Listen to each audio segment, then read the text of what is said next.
It's unbelievably prevalent. I had a conversation with my dad recently. I'm trying to heal my dad right now. I'm trying to get him to take shrooms with me. I am. You don't know my dad, but you know your dads. Just imagine what that's like. It's quite a little bizarre, challenge I put up for myself. I'm sure my parents aren't much different from yours. Dad, would you like to go eat these fungi that grow on cow turds with me?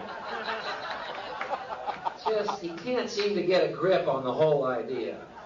What happens when you take them? Well, your mind completely opens up to the true nature of our existence, which is that we are not bodies, that we are pure, loving spirit created by God, that God is love, and there is nothing but love, and love, being all-encompassing, has no opposite.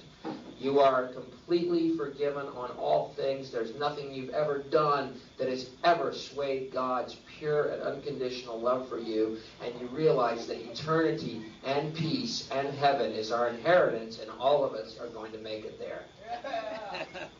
I'm not interested. Honey, get me another beer. American Gladiators is coming on.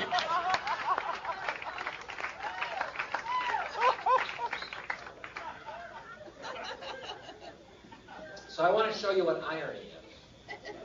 My dad considers me very much a cynic and a skeptic. And well, wait a minute. Do I seem that way to you after what I just said? Cynical or skeptical? See, and there's irony right there. What did you just hear? You know what I mean? Didn't I just explain to you my belief and also the experiences I've had about pure and unconditional love? And yet you think I'm cynical or skeptical. I do have a healthy skepticism. I think we all should. But I think if you listen closely enough, you'll find that my message, if I, as a joke blower, could be pompous enough to have one, is that we're all right and it's going to work out. I don't find that cynical at all. It's unbelievable. But this is my point with my dad. He is a staunch fucking, in his mind's eye, patriot of America, and considers me to be some kind of subversive twit, Anyway, I was having a conversation with my dad, and we were talking about a personal intellectual hero of mine, Noam Chomsky, who has spent much of his life going to great lengths to explain and uncover the lies of the American government and their lapdog propaganda machine, the mainstream media, which includes your news services and all the papers. And he's done a very thorough job. I can't get into it. If you're interested, read Noam Chomsky, and he'll open. He'll squeegee your third eye for you. But anyway, we're having a conversation about democracy. And my dad actually came out with this statement. Well, the peasants shouldn't be allowed to vote. That's how old my dad is. He still uses the word peasants. But I believe we were talking about certain South American atrocities our government has performed, overthrowing freely elected democracies there in the name of putting in a military junta in order that our corporate needs can be met at the expense of the people's popular vote, which is democracy. So anyway, that was his point. The peasants should be allowed to vote. And then he went on to explain that also includes the poor people of this country, and particularly black poor families, because they are, quote-unquote, too ignorant to know what's going on, quote-unquote. And I wanted to point out, I said, Dad, what you're talking about is not America. That's not democracy. Democracy, I think Thomas Jefferson had a great quote.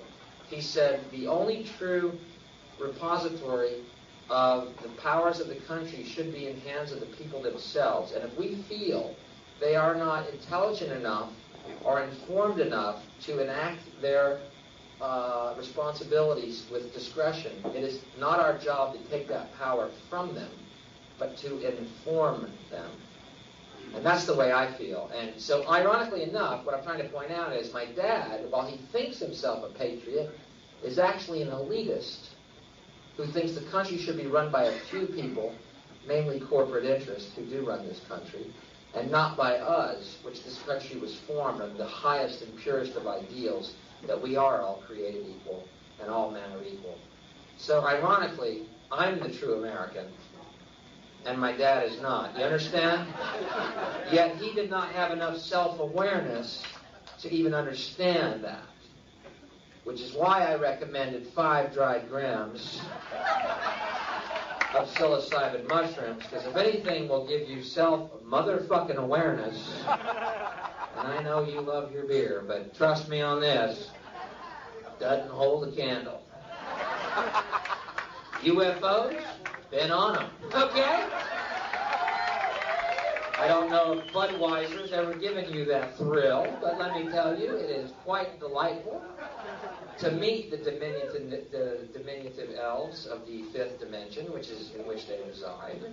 And they are really there, and they are what a lot of people would consider angels. It's a very beautiful experience, my friend. First-class felony.